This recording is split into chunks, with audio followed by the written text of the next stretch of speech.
Turn this baby off. We're spending too much money sitting there with the 454 idling like that. That's too expensive. Hey guys! Well, I looked back in the comments on the last video and you guys are already harassing me about not uploading a video and where I am. Okay, first of all, it hasn't even been a week since the last upload, so settle down. And second of all, I've been doing this. Look at all this. That's right, I've been too busy working on your guys' stuff to make video. Oh, look at that. What happened there? A couple of guys have been asking about this because they've seen it in videos.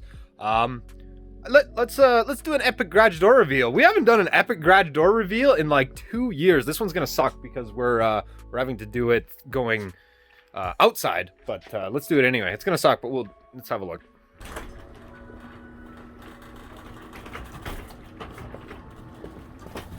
Was that pretty good? It kind of sucked. No, well, sometimes that's what you get here.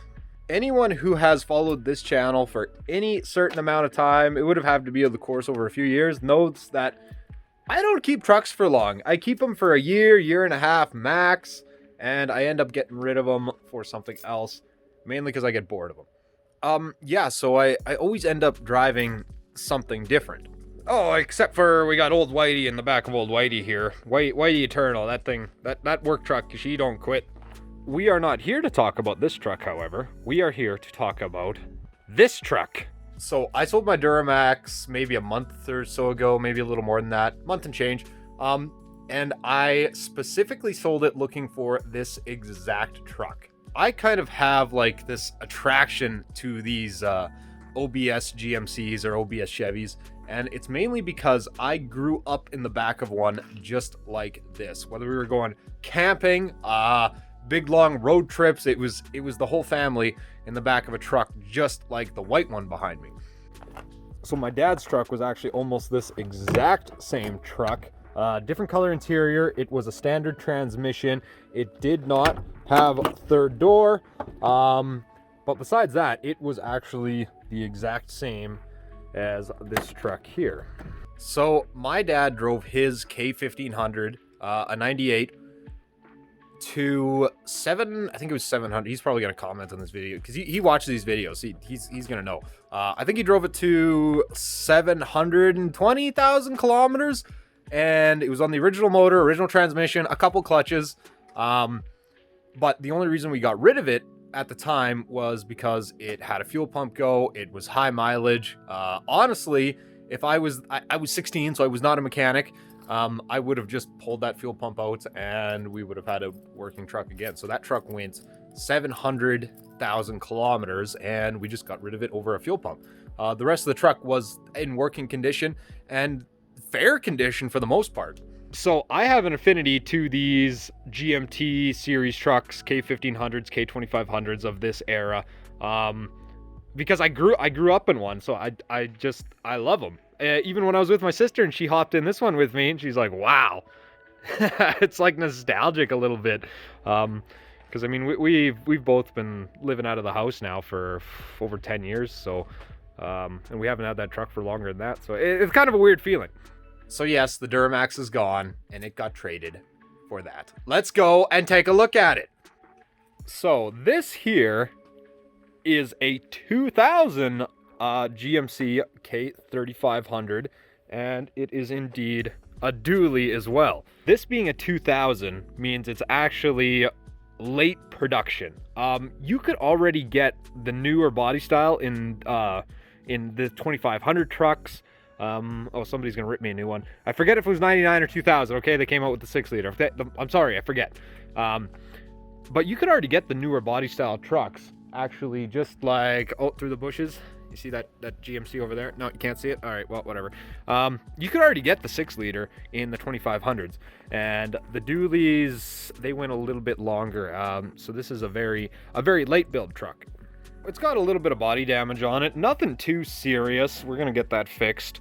And I bought it from a mechanic who owns a lube shop. And this is kind of what he does on the side with the lube business too, is he actually buys trucks or vehicles of whatever sort and he flips them, includes safety inspection, and all sorts of repairs. So with this truck, for what I paid for it, which was already, I would say, almost below market value. And I think it's because some of the body damage, which I'll show you guys right now. So it looks like almost like a stock trailer backed into this door here. Not too bad, but definitely some stuff going here. This is the ugly side, by the way. And then of course the corner there got a little bit mulched up by something as well. But the rest of the truck is actually, all in all, in fairly good shape. And honestly, I don't want to keep the box anyway. So this truck came with 7 new tires all around. That's right, it's a dually, so spare was done too. So got 7 new tires all around on it. It's got a brand new battery. I'm gonna forget everything. Ball joints,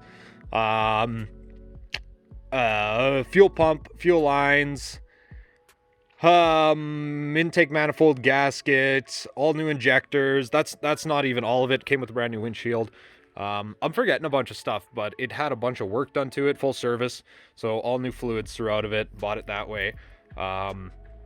And yeah, it came with a safety inspection and everything. So basically got out of there with you know, a truck that had been maintained recently and had some good maintenance down on it. It only has 200,000 kilometers on it, as compared to that it has 400,000 kilometers on it.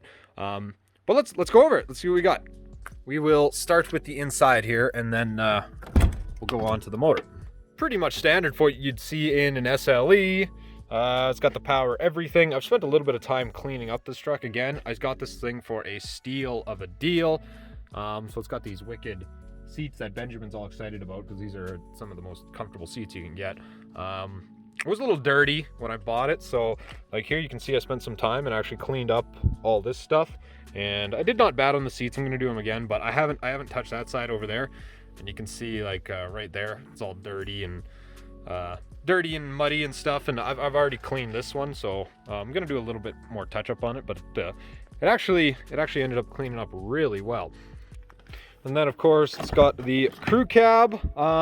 There's nothing really in here that's really special or anything, so I'm not going to spend so much time in here because it's really what you'd expect to see. I still got to do some more cleaning up in here, but pretty actually good shape after once you get it cleaned up. I have that switch right there. It's sitting in a box because the switch wasn't working. I also have that bezel too, so that's actually the only 2 parts that were damaged in here, was that switch and that bezel. So there was a couple of criteria for me in buying this truck. Number 1, it had to be a 4-wheel drive. That was not negotiable. Also, it had to be a crew cab. That was another thing that was non-negotiable. I needed it to have a crew. I didn't need it to have a crew cab, but I've had not crew cab trucks before. And I don't know. Once you have it, it's hard to go back, actually. It did not have to be a dually. I would have been just as happy with a single rear wheel truck, actually. So the 2500, I would have been just as happy with that. I don't know, I think they might have made a 3500 of this era in a single rear wheel. I'm sure somebody will correct me. But it did not have to be a dually. That was not one of the requirements for a truck. Because I actually spent a lot of time looking for one of these after I sold my Duramax, because I sold that thing and I knew what I wanted to move into. So I did spend a little bit of time looking for this truck. You guys like these farm mirrors? They're freaking sweet, huh? No, they kind of suck, actually. Oh, right, and this is this right here is one of the other requirements I had for this truck as well when I was looking for one. So it had to have the 454 in it.